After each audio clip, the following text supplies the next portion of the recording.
Tuesday. Now, in another significant diplomatic move, the United Nations General Assembly voting Tuesday to suspend Libya from the Human Rights Council.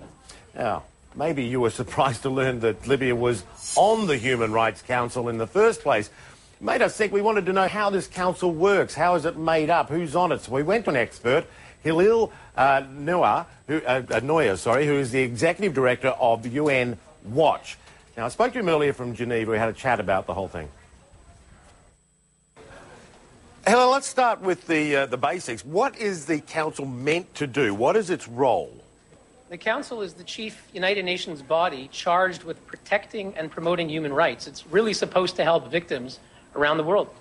And how does it do that? Well, unfortunately, mostly it doesn't. If we look at the membership, it includes not only Libya, which has been suspended yesterday, but countries like Cuba, China, Saudi Arabia, Russia, Bangladesh, countries that are not free or democratic. And so the result often is a body that is selective, politicized, and turns a blind eye to some of the worst violations around the world. Indeed, most of the violations around the world are never addressed by the UN Human Rights Council. And many of the violations are coming from member countries by the sound of it as well. What does that say about the UN?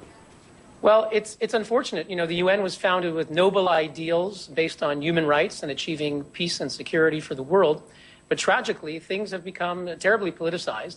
And the election of Libya last year, despite the protests of UN Watch and dozens of other human rights groups and victims of Libyan torture, underscores the fact that the United Nations Human Rights Council is failing to live up to its task. And it's failing victims around the world. And we need democracies and other countries to step up to the plate. We need a principled approach. So far, we've been getting politics, not human rights. So, all right, just explain to us how that happens. How do some of these countries get on a council like this? I mean, it's almost funny if it wasn't so serious.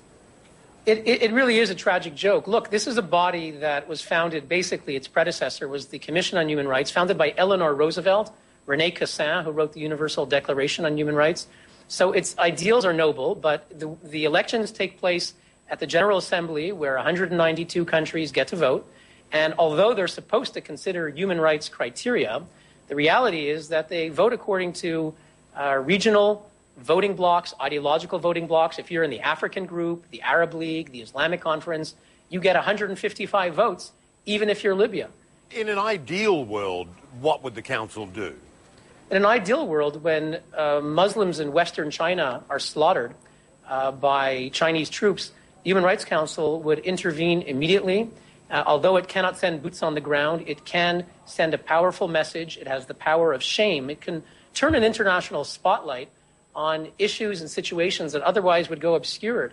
So the revolution of young people in Iran, the attempt for a revolution for freedom in Iran, was stifled by repression. The Council could have turned a spotlight on the Iranian regime. Look, the fact that Gaddafi tried to shut out journalists until now, to shut down the internet, tells you that dictators are afraid of the international spotlight. It shames them. What can be done? I'm starting to think maybe nothing. No, we think something could be done. Look, there are no magical formulas. The United Nations reflects the way the world is, and the world has a lot of forces that are negative. There's hatred around the world, intolerance, and the UN reflects that. But currently, in the Human Rights Council, there is a minority faction, a democratic faction, the United States, France, the UK, Germany, Netherlands.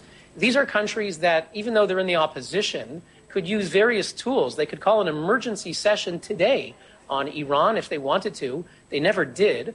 Even though they might not get the resolution because they don't have the majority, you only need a third of the countries to trigger a special session.